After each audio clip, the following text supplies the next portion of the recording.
मराठी अक्षर भारती क्लास 9 कविता उजाड उघडे माळ रानही. स्वागत करण्या वसंत ऋतूचे रंग उधळले दिशा दिशांना. बेरड कोरड इथली सृष्टी घेऊन आली ती नजराना. गर्द पोपटी लेऊन वसने मुरडत आली लिंबोनी.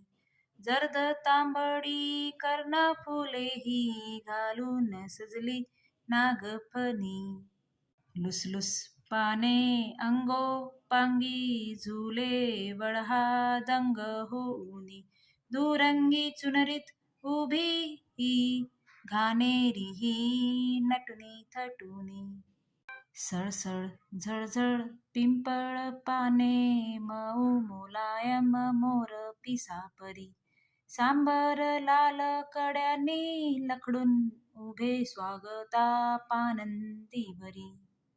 पळस फुलेही बहरून आली या मातीच्या अंकावरती. कुसुमे सारी या जगातली पाहून त्यांना मनात झुरती. आंब्याच्या मोरातून आली कोकिळेची सुरेल तान.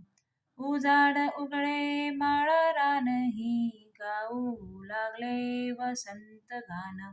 गाऊ लागले वसंत गान. कविता ललिता गादगे यांनी लिहिलेली आहे. स्पष्टीकरण. वसंत ऋतूचे स्वागत करण्यासाठी दिशा दिशात रंग उधळले आहेत.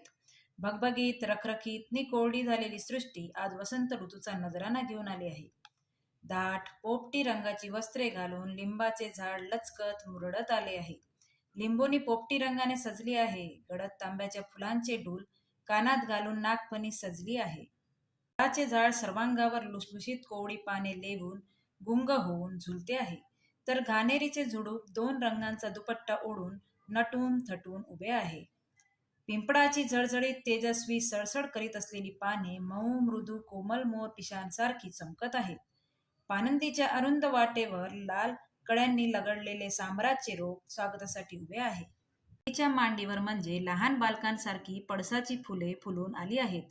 या सृष्टीतील या विश्वातील सर्व फुले पळस फुलांचा बहर पाहून मनात झुरत बसली आहेत. वसंत ऋतू आल्यामुळे आंब्याचे झाड मोहरले आहे. या आंब्याच्या मोहरातून कोकिळेची मधुर तान हवेवर लहरत आली आहे. भकास असलेले उघडे बोडके माळ रानही आता वसंत ऋतूचे गीत गाऊ लागले आहेत.